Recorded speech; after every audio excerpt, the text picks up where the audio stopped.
really sorry to keep you waiting. I've been in the town hall. I remember somebody once telling me that Liverpool has, because of its history and extraordinary culture, has more Georgian buildings than Bath.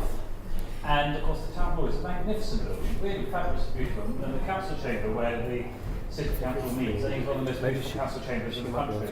Anyway, as we speak, Liverpool City Council is dissolving in favour of PeoplesVote and against Brexit, and I spoke for the motion with Mayor Joe Anderson, and it looked to me, judging by the debate, it's going to be carried unanimously. So I think we should give a big round of applause.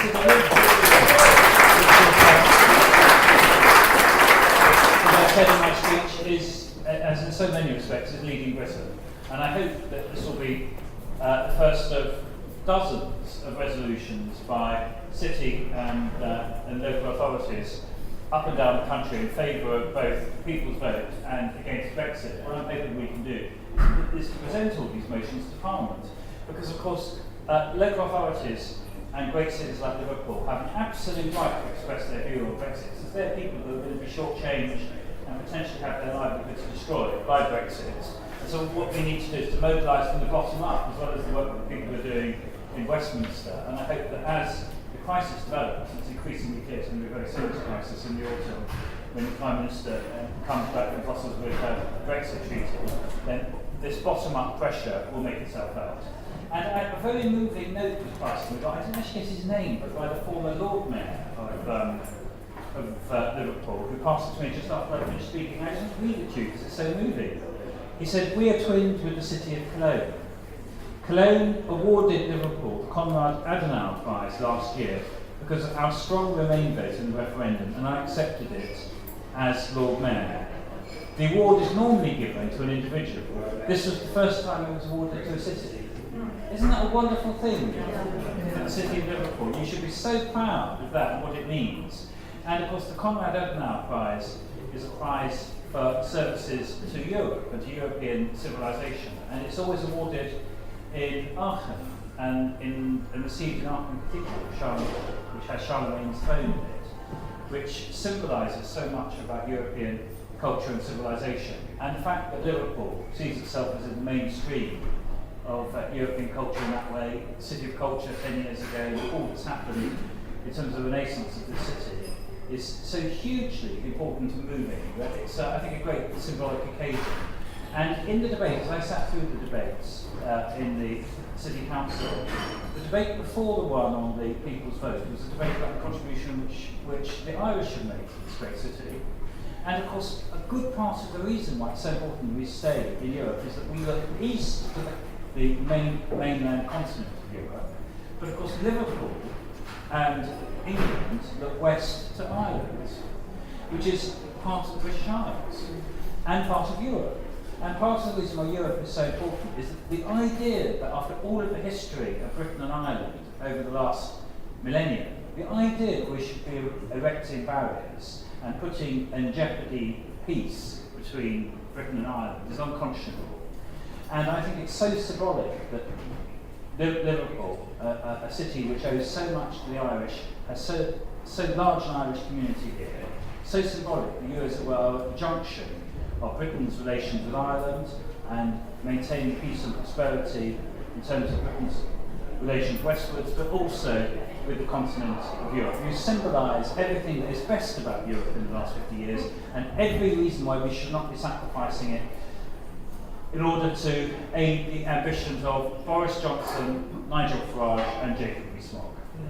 So, a big round of applause to Liverpool. You're leading the country and we're going to stop Brexit between us.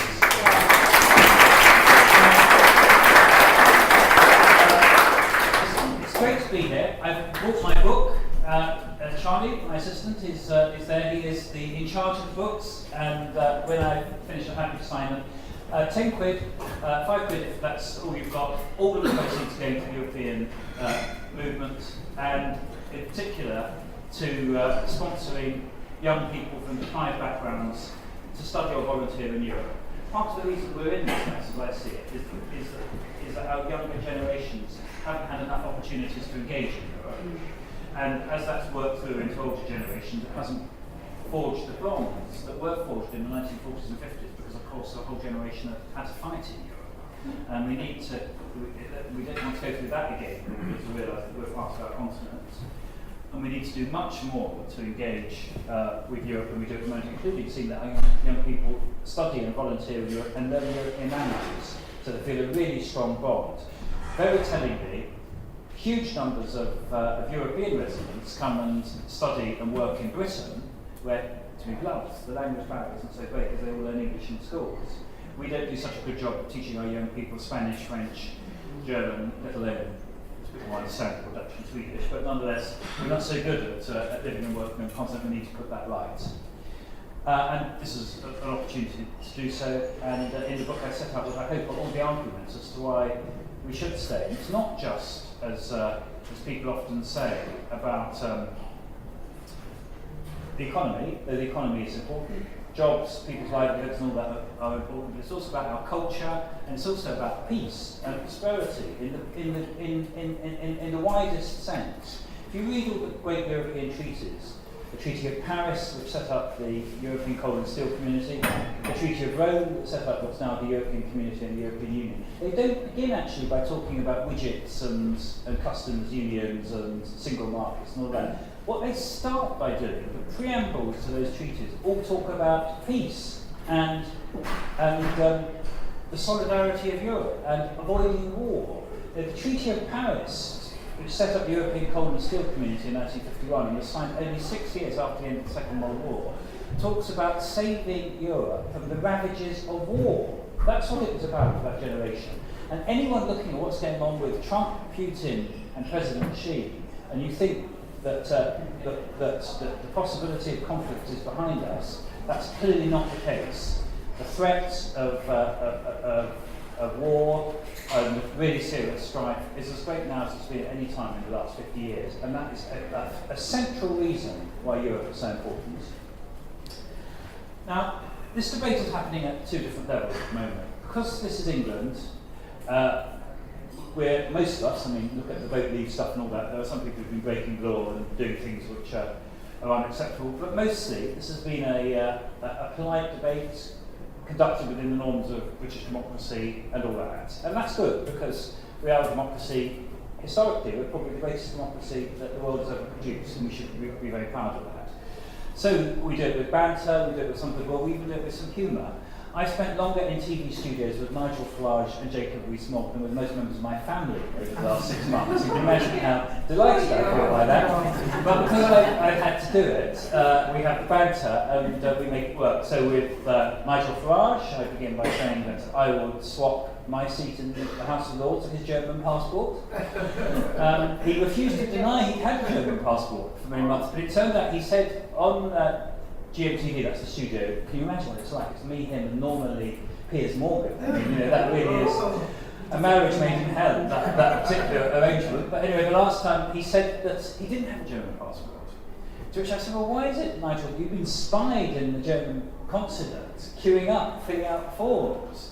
And he said that it's because he was applying for German passports for his children, which he has every right to do, because his wife is German and therefore his children have a right to German passports. It's very, very telling, isn't it? His kids want German passports. They think it's absolutely worth having. They certainly don't see this as a second-class citizenship. They see it as something absolutely vital. So Charlie and his mates have all formed this organisation called Our Future, Our Choice, which is students and young people, and they're campaigning hard for PeoplesVote and for us to stay in Europe. Now, they're all busy filling out forms, which they have been presenting to Nigel Farage, applying for adoption. They want to be adopted by Nigel. So they too can get German passports. And I have asked Nigel on my last encounter with him on GMTV, what is the maximum age at which he would agree to adopt people? Because I told him I know people in their 50s and 60s who are desperate to be adopted by Nigel, so they too can get German passports. He hasn't yet answered that question, but when I have an answer, I will to you. Now, with Jacob, our banter goes a bit like this. When President Macron came from France 2 months ago, did you see that brilliant interview he gave on Mar? He gave an interview better in English on Mar than any Prime Minister in recent years has given a huge tribute to France and to the solidarity and friendship between Britain and France. But anyway, he said when he came he was going to loan the Bayeux tapestry to us. I'm not quite sure why the Bayeux tapestry is the thing we want, given what it celebrates, but nonetheless, apparently it's going to go on display in the British Museum next year, and that's great, and it's curated as does it work and how could be transported without it being damaged and so on. And Her Majesty the Queen has offered a return gift to the people of France in return for the Bayeux tapestry, and that return gift is Jacob Rees-Mogg. on the grounds that Jacob encapsulates all that is best and maybe worst too about English history over the last 6 or 7 years. And the plan was that Jacob would go on display in the Louvre at the same time as the Bayeux tapestry goes on display in the British Museum. And he could be there with, he could give audio presentations, once an hour on what it's like to be a historic artefact of England. He can wear his double-breasted suit and tie and so on. However, the latest banter, because we have to continue this on each encounter, is that the President of France has told us that Jacob is not acceptable as a return gift, because the Bayeux tapestry is considerably more recent. and so we need to have something which matches in terms of time. Now, I've actually discovered something that matches. Actually, what matches roughly the Bayeux tapestry is Nigel Farage, because Farage, French, that's why it's the soft G. The Farages came over to Kent as they were the Huguenots expelled from France when the Treaty of Nantes was revoked and Protestants were expelled from France, and there was, to be blunt, some very horrible things happened in France at the time. So we may put Nigel Farage on display now in the Louvre, symbolising, well, maybe not Anglo-French friendship, but certainly Anglo-French immigration, which of course he wants to stop now, but bolting the door after he went himself. But I think that the Farages, the French Huguenots who are given such a warm welcome in Britain, they symbolise much that's best about Britain at its most welcoming, and that we shouldn't be stopping it. So we do all the banter, but of course there were really, really serious issues behind it at the moment, and I don't need to explain them to you. The single market, the customs union, the security alliance that we have, this idea that somehow you can divorce defence from trade and the economy is, of course, farcical. Now, any historian who's looked at causes of the First World War, the thing that led to massive Anglo-German rivalry were trade wars. It was the erection of massive tariff barriers between England and Germany that were the first causes of the deep rivalry that ended up in military rivalry and ultimately in war. And they were tariff barriers erected by Germany, which then was in the grip of a neo-nationalist, a really tough nationalist revival, against British manufacturers, because of course our industries were then so successful. Alas, now industries are much less successful, but the idea that we should be erecting tariff barriers to trade and entrepreneurship and all of that between us is really a terrible prospect, but is now before us at the moment. I mean, if we were to leave with no deal, then barriers would go up immediately. We'd have customs posts, we'd have 50-mile truck tailbacks from Dover, we would have planes that aren't flying between Britain and Germany, the biggest secession of trade and communication between our countries since 1949, when the Federal Republic was established, and all of this is terrible. But you know all this, I don't need to explain it, we're all pro-Europeans, it's the reason why we're all here this evening. The big issue which we need to mobilise for and to discuss is how we stop it, and how we stop it democratically, because we are Democrats. We have to find a way of stopping it democratically, but I believe increasingly that's what people want to do. And the way to do it, I believe, is the people's vote. That this whole process started with a referendum 2 years ago. It was a massively misjudged referendum. Not because I'm necessarily against referenda. I think there's a case for that. Personally, I'm a strong believer in parliamentary democracy, and though I think referendums can have a role to play, I think it should only be in very carefully calibrated situations and I'm not sure that this one was the right one. But whether or not you think it was right or not, the one thing that is incontrovertible is that 2 years ago, when we had the referendum and the very narrow result, people didn't know what they were voting for in terms of an exit treaty, and they couldn't know what they were voting for because there was no exit treaty. There were a set of assertions, many of them it's now clear, straightforward lies about the benefits of leaving. But since there was no treaty, we didn't know what the relationship was going to be on trade, we didn't know what the exit fee was going to be, we didn't know what the impact on the right to travel and work across Europe was going to be, we didn't know what the impact on our security was going to be, on things as fundamental as the European arrest warrant and our ability to conduct extraditions, which are hugely important with the current terrorist threats we face. So we didn't know any of those things, and we couldn't know any of those things because there had been no negotiations. Joe Anderson, in a debate we just had in Liverpool City Council, said it was like buying a house, and I agree with that analogy completely. You may, because most people buy houses, it's quite interesting, because I've got some friends who are estate agents, I don't go on about them, but they do exist, and they have a right, you know, because we have the rule of law, and all Europeans have the right to coexist in this country, and they tell me a few things that are really interesting about buying houses. The first is most people buy houses having looked at them for about 15 or 20 minutes. They don't actually spend a huge amount of time. They read the particulars, and they go around for not that long, and it either grabs them or it doesn't grab them. But what they then do is they conduct the survey. Now the surveys, you pay your surveyor huge sums of money, I mean many hundreds of pounds these surveyors are paid, and their job is actually to give you the full particulars, including a full condition survey and to check whether the description of the house matches the reality and so on. So they have to spend many hours on it, and they write a full report. So when you were told that that you had brilliant neighbours, that there was the whole roof had just been replaced, and that the kitchen was in pristine condition, and the surveyor discovers that in fact you've got the neighbours from hell, that there's dry rot, and none of the appliances in the kitchen work. When you read that in the survey, that is what leads, I'm told, about a third of all house sales to fall through. And the reason they fall through is that when people look at the survey, they have second thoughts, they go and do a second and a third visit, which people then do to see what, you know, it's like, particularly what is it like at 10 o'clock in the evening. You know, all those planes, when they suddenly start flying overhead, you hadn't noticed those before, and it wrecks the amenities of the garden and so on. Do you really want to buy this house? And are you absolutely sure that that price is right now that you realise you've got to have the dry rot treatment, that a lot of the appliances have got to be replaced and so on? That is why sales fall through. And what Joe said, which I completely agree with, is that is roughly what we're doing now in relation to Brexit. The survey is being conducted. It's supposed to be being conducted by David Davis, but he apparently only spent 4 hours in 2 years conducting it.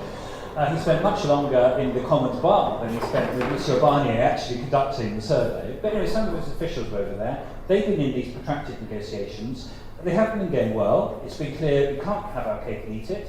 Part of the reason they haven't been going well, by the way, is because we have been so bad at putting propositions to our European friends. It's only in the Chequers summit 2 weeks ago that the government finally agreed a negotiating position. We spent 18 months not even having a negotiating position with our European friends and allies to negotiate. I say a negotiating position because the negotiating position has disintegrated in the last 2 weeks. That was the negotiating position before Jacob got hold of it. Jacob has made a rapid return from the Louvre, I have to inform you. He was only on display for 2 days because he decided he had to take charge of the government, because the government was in danger of becoming pragmatic and reasonable. And that wasn't allowed. He's come back. The ERG tabled all these resolutions earlier this week, which so petrified was the Prime Minister, she's accepted them. And the amendments that she's accepted effectively underline her own arrangements in regard to the customs union made only 2 weeks ago.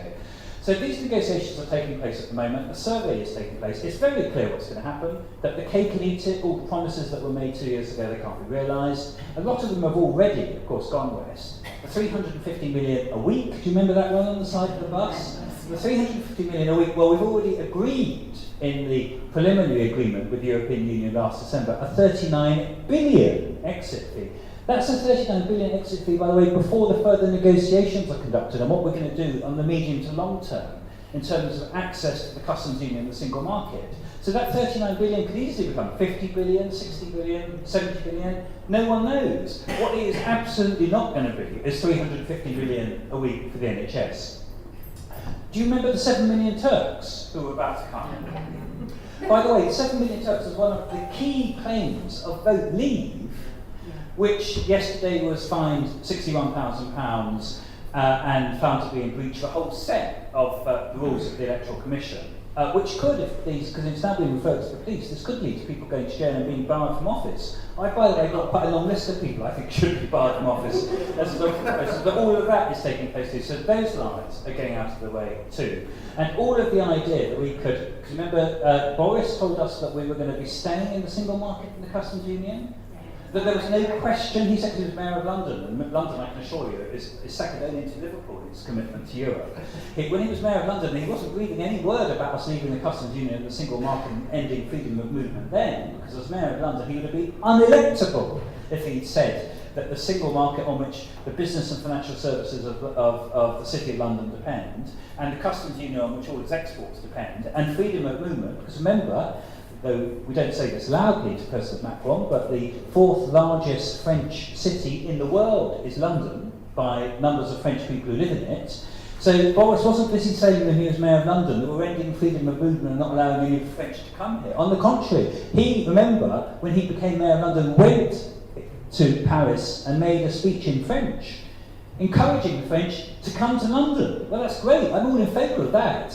But you can't then, 8 years later, propose, which he's now doing, to end freedom of movement, to stop people coming, and to tell them that they're not welcome. So as all of these lies and half-truths are becoming clear, and that's even before we get to the treaty, as all of that's happening, people rightly are saying, well, 2 years ago we didn't know all that. We couldn't know it because there wasn't any treaty. Now that we do know it, we want to have our say. And the way people should have their say is the people's vote. Huge support for it. Did you see Justine Green came out in support of it this week? That's quite important. That's the first leading Conservative to come out in support of it. Week by week, more are doing so. Liverpool City Council resolving in favour of it today. I hope will be the first of hundreds of councils that will do so. And what I hope will happen is this, that when in November or December, Theresa May presents her treaty, or no treaty, because we don't know what she's going to be able to negotiate, when she presents that to Parliament, what should then happen is that should be referred to the People's Vote. And the question should be, do you want this treaty, whatever it is, or no treaty, if she doesn't negotiate anything, or would you prefer to stay in the European Union? And provided we conduct that referendum before next March, or we agree with the European Union an extension of our negotiating period for the purposes of holding the referendum, we then have a right to withdraw our notice of leaving the EU. And if we withdraw it, we keep the rebate, we keep all of the arrangements we currently have in the EU. And then what I think happens is we throw a great party, we breathe a huge sigh of relief, the national nightmare which is engulfing us is lifted, and we wake up the morning after we've had this great party,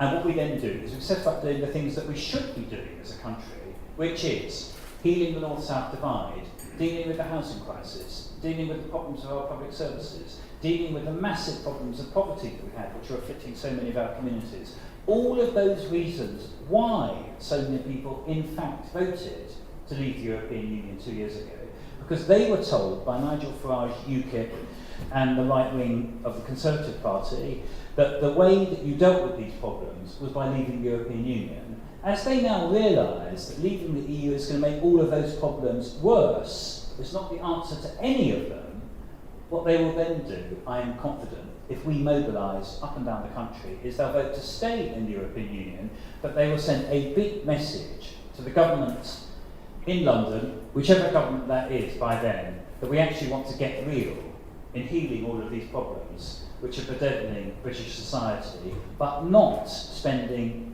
the next 10, 20 years wrenching ourselves out of the European Union.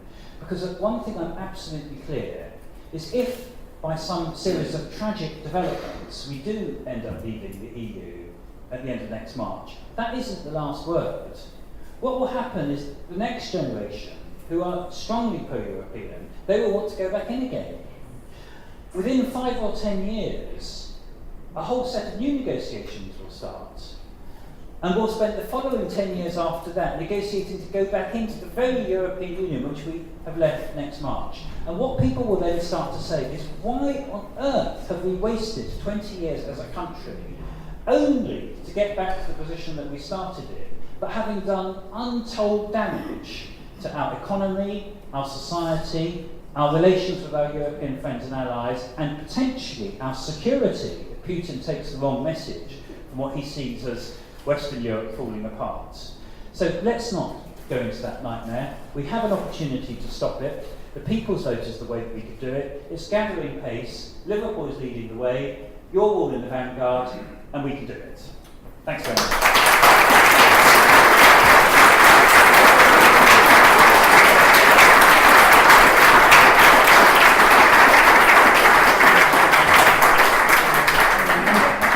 We've got time for some questions and some comments. It's possible that Joe Anderson will come if he can escape from his meeting in time. He's going to come and join us.